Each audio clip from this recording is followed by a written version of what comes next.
My favorite way to design garments is to start with a sewing pattern or several as a springboard for different design elements, editing and combining different features to get the look I envision. Commonly called pattern hacking, this approach allows me to keep fewer patterns in my stash and also make sure that I maximize the usefulness of every single pattern that I do keep. Today, I'm going to share with you my process for analyzing and editing a sewing pattern to get the most value out of it, and I'm going to create 3 different looks, 2 blouses and a dress from one simple wrap blouse pattern. Let's start with new look 6560. This is a pretty basic wrap blouse pattern.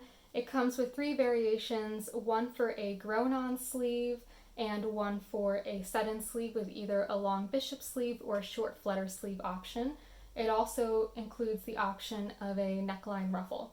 Now, a little sneaky thing about this pattern, it includes 4 illustrations, but there's actually 3 variations.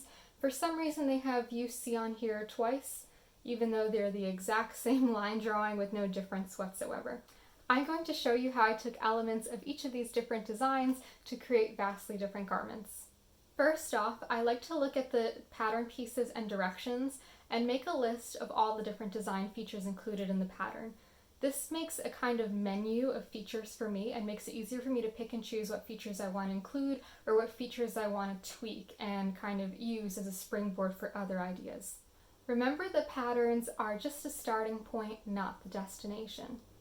So with new look 6560 as an example, here are the features that we get. A narrow tie belt, a wide tie belt, bishop sleeves with an elastic cuff, flutter sleeves with a gather, a neckline ruffle, a basic wrap bodice, and a basic wrap bodice with a grown-on sleeve. Next, I think about what features I'd like to add. These are my initial modifications to the pattern. The pattern comes with these separate tie belts that don't attach to anything, and I thought that for a wrap blouse that was a little bit dangerous because there's nothing really like anchoring the tie to the rest of the blouse. And knowing myself, I know I would surely lose that belt once I wash the blouse, so I needed a belt that was attached to the blouse first and foremost. I actually have a few ready-to-wear dresses and blouses that are created like this that have an integrated tie belt, and one end of the belt actually goes through one of the side seams to hold everything securely in place.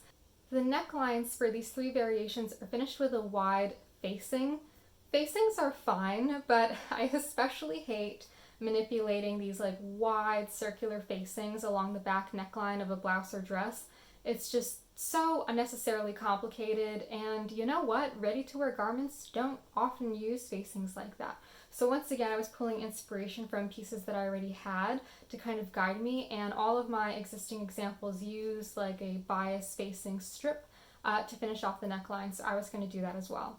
And then for my first iteration, I also wanted to try a full back yoke. I feel like when I have a full yoke in a blouse, it just makes that blouse feel a little bit more substantial and kind of like handles wear and tear a little bit better. So I'm going to draft a yoke using the existing shoulder yoke strip pieces, and I'm going to construct the blouse using the burrito method. I've made lots of elasticized cuff sleeves recently, so for this version, I'm actually going to replace the elasticized cuff with a shirt style button cuff, just for a different look so it doesn't feel like I'm making the exact same thing every time, to push my skills a little bit, and again to push the pattern to its limit. That brings us to my first iteration of new look 6560. This is pretty much view A, made out of a black and gray checked polyester peach skin fabric from Fabric Mart Fabrics. This fabric was $6.50 a yard, and I used about 1.5 yards for the entire blouse with just a little bit left over.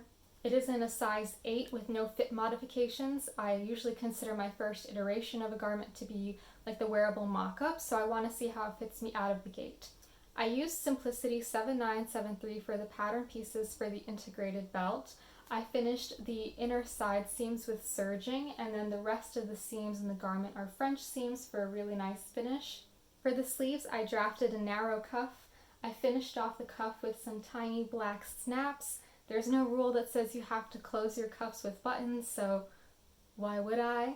And I figured that buttons would kind of compete with the overall very busy look of the blouse. It was a very dominating textile pattern. so I didn't want another detail kind of stealing the show. So I went with these very discreet snaps. The sleeve also has a continuous flap placket cut on the straight grain, and it's pleated into the cuff of the sleeve.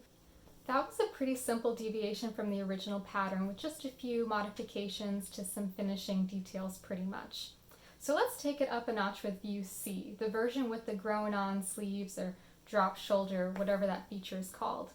When I looked up reviews of this pattern, a lot of people who made view C said that the area where the cuff was kind of stuck out awkwardly, especially on stiffer fabrics. So this is another great reason to always look up reviews for a pattern you're working on, even if you're just using that pattern as kind of a hacked pattern block for other looks, is it can help guide you with your decision making. And this is definitely an instance where other people's reviews guided how I hacked the pattern. So instead of finishing off this like grown-on sleeve with the included cuff, I drafted a little circular flounced sleeve based on, again, a blouse that I have in my wardrobe and that I love. It's just a little quarter circle flounced sleeve. It's super cute and flowy and so great for warm weather. Very cool, and it's finished off with a teeny tiny narrow hem, as small as I can get it. This fabric is a printed viscose rayon from Fabric Mart Fabrics. Again, this one was only $6 a yard, but I had only 1 yard of fabric. I literally had just like shredded lettuce scraps of this fabric left, but you can't beat a $6 blouse. With this blouse, again, I used the bias facing along the neckline instead of doing the wide facing piece, and I included the integrated ties. On this version, I also did some fit modifications from my last one. So I raised the waist, I lowered the hemline, and I also added some width to the hips.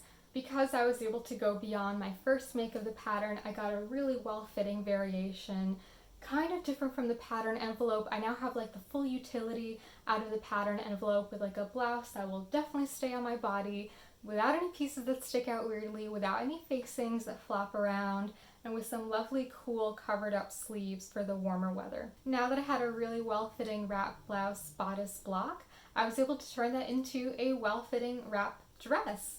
So this is super fun. Basically the only pieces here that are from the original pattern are the front, the back, and the little shoulder yokes. So here we have another version of the flounced sleeve. This is constructed the exact same way as the second version I made with a little narrow hem, but it's just a little bit of a longer sleeve flounce. Again, I was just kind of experimenting with proportions and literally tracing off what I have. I don't know if there's some kind of magic formula for flounced sleeves or what length is the most flattering. I'm just having fun here. So we've got some fun flouncy sleeves. We still have a bias facing along the neckline, and this time I challenged myself to make it super, super tiny because I saw in a lot of my ready-to-wear clothes, especially the pricier, more well-made ones, the facing was extremely small. So to create this facing, I used a 1-inch wide strip of bias, and it turned out to like a 1/4 inch finished width. So super small and discreet and doesn't interrupt the busy floral print too much. Speaking of the floral print, again, this is a Fabric Mart Fabrics viscose. It's not sponsored. This is my go-to fabric store because they take such good photos of their fabrics and they describe them really well. So because I order all my fabric online, I know 99.99% of the time what I order is what I expect from them because they have such good photos. We also have, once again, the integrated tie belt. And then the different feature here is this lovely flounced wrap skirt. I wanted to echo the design of the flounce in the sleeves with the flounce in the skirt. So I used the pieces from Simplicity 8637 View D for the skirt part of my dress. So View D is about a knee-length wrap skirt with a big flounce on it. I didn't use all the pieces because they actually have a different flounce piece for the front part of the skirt and a different flounce piece for the under part of the skirt, and I just used the flounce from the under part of the skirt. Frankly, I don't care. I don't care that the flounce doesn't go all the way up to the waist because it's kind of covered by the tie anyway, and the print obscures a lot of the detail. So I just liked that it started where it did, and it meant that I didn't have to worry about, am I cutting this crazy huge wiggly pattern piece the wrong way or not. I'm just cutting two mirrored pieces, and boy was that a lot of peace of mind.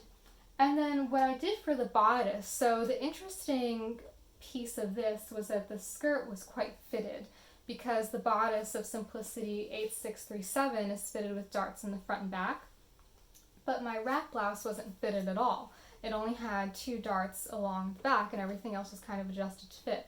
So the way I worked around that, I included the darts in the back, but then I did a little bit of gathering between those darts, and I think that looks like a pretty natural effect. It looks like the blouse was just wrapped. In the front, I just made two little pleats about a ½ inch deep each, just to make up the difference from the bodice and the skirt.